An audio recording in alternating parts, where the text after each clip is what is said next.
Hi there, welcome back to my channel and welcome back to the restoration of my 1965 Series 2A short wheelbase Land Rover, affectionately known as Shorty.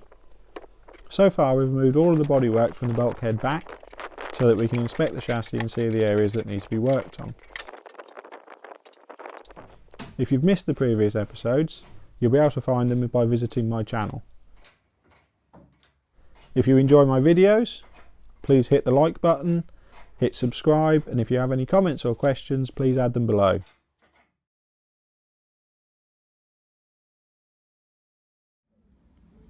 So the truck's now stripped down to the chassis from the bulkhead back. Now I can show you a few of the areas that need to be repaired. So the first one is down here.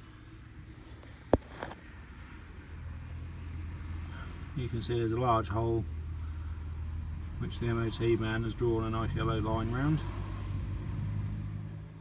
Then on the other side, on the other chassis rail, you can see there's another hole, basically all the way along the low part of that chassis rail has gone.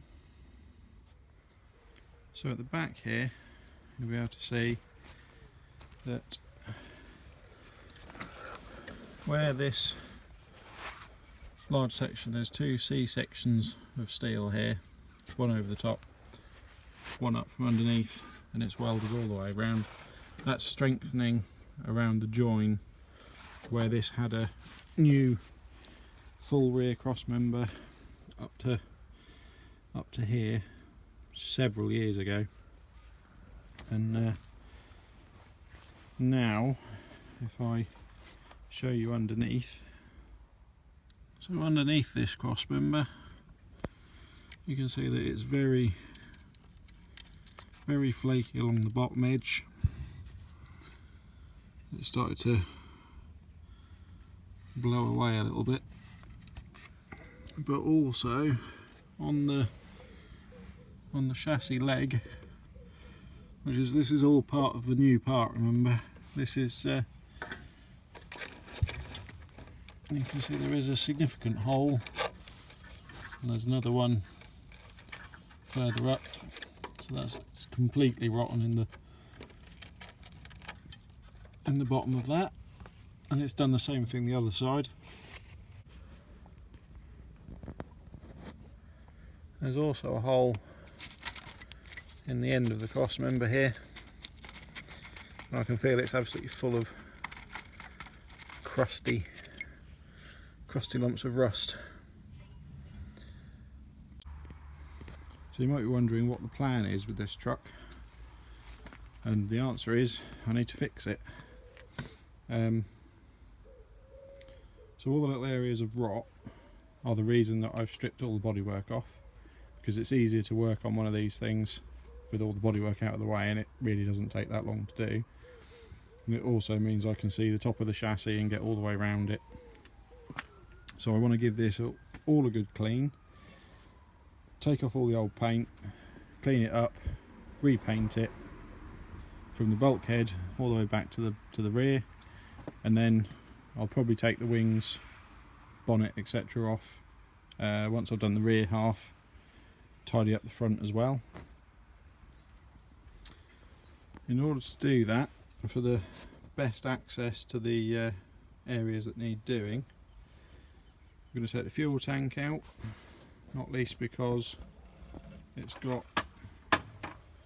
all sorts of rubbish which has got caught down the back of the tank and the outrigger, so I want to make sure that there's no holes or anything hiding under all of there.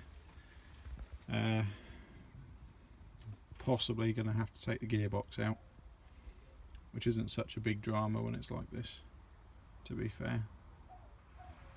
And definitely going to have to take the exhaust off, which needs replacing anyway because it's blowing.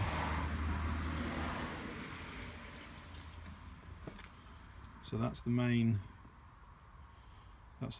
areas of work that we need to do. There's still some things attached to the chassis that need to come off before I can start cleaning it up, so let's get those out of the way.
So now that we've got the bits and pieces out of the way and we've got access to most of the chassis now, I'm just cleaning up the areas that I can get to with a wire cut brush in the angle grinder, and this is just taking off all of the loose rust and dirt and all of the old paint.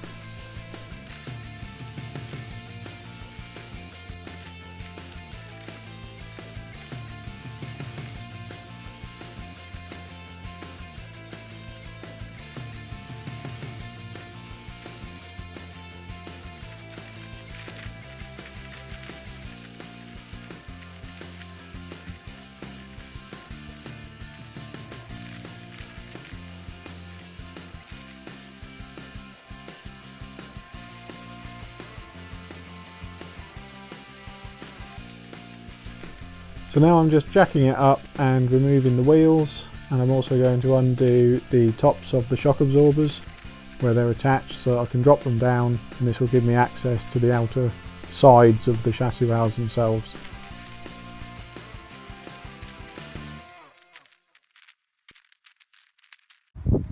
Okay, so I've cleaned up some of the chassis with the wire wheel on the grinder,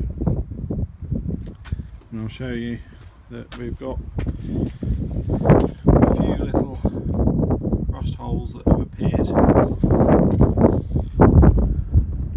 as a result.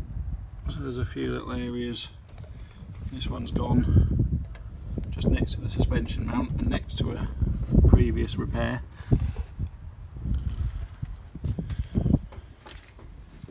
And on this side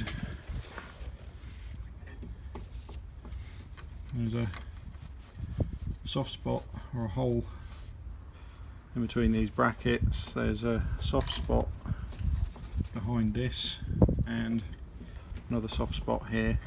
There's probably a soft spot there as well. So this needs something doing to it.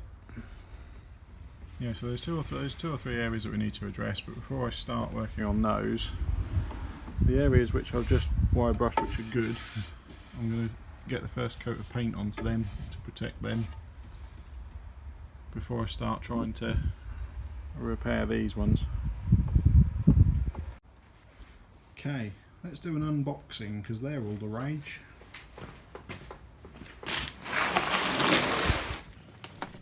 So what I'm unboxing here is the paint that I'm going to be using on Shorty's chassis. It's colourless paint, which I've bought from a company called Arkwright here in the UK. I'll put a link in the description below. So in the box I've got some black glass reinforced top coat, Corrolus S rust inhibiting primer and corrosion inhibiting wax, and then I've bought some silicone remover as well because it's recommended by the company.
Earlier on we found some holes. There's one here, and then there's another one behind that previous patch just here.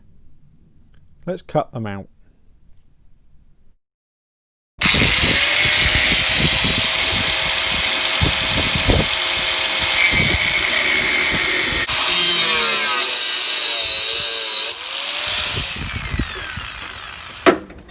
So now I've cut round the edge of the piece of steel. You can see that there's still something in the middle which is holding it to the chassis. So to see what that is, I first bend this side out, then the other side, and cut both those pieces off so I can see what's still holding it in the middle.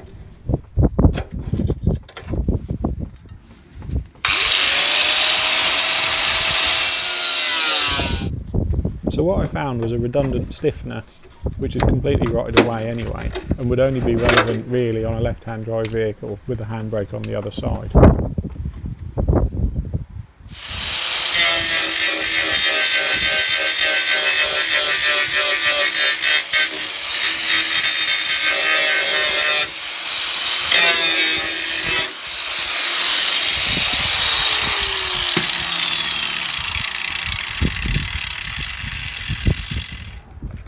So I've cleaned up around the edge of the hole with a grinder, and what I'm doing now is using a piece of cardboard from a cereal packet, and I'm just pushing my thumbs against the metal so it creates an impression in the cardboard. So having cut that out, I've now got a template to work from. Once I'm happy with that, transfer it to a piece of 2mm sheet steel and cut it out. So I then fettle this patch until I'm happy that it fits within the hole that I want it to fill, and then I'm just using these magnetic clamps to hold it into position so that I can start to tack weld it in place.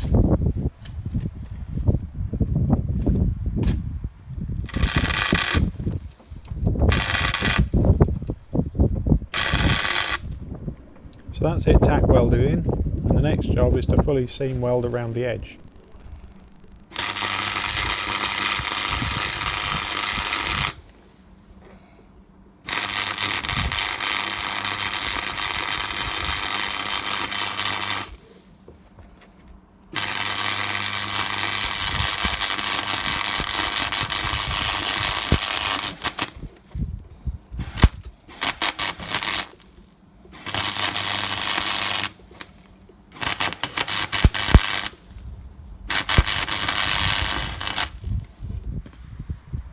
Okay, so that's that patch fully welded in. Now it just needs a coat of paint to protect it.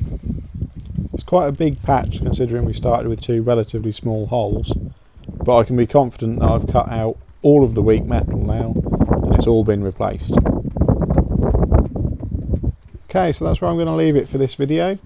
If you've enjoyed it, please hit like, please hit subscribe. If you've got any questions or comments, please leave them below. I will try and get back to you if I can. Thanks ever so much for watching, and I'll see you next time. Cheers!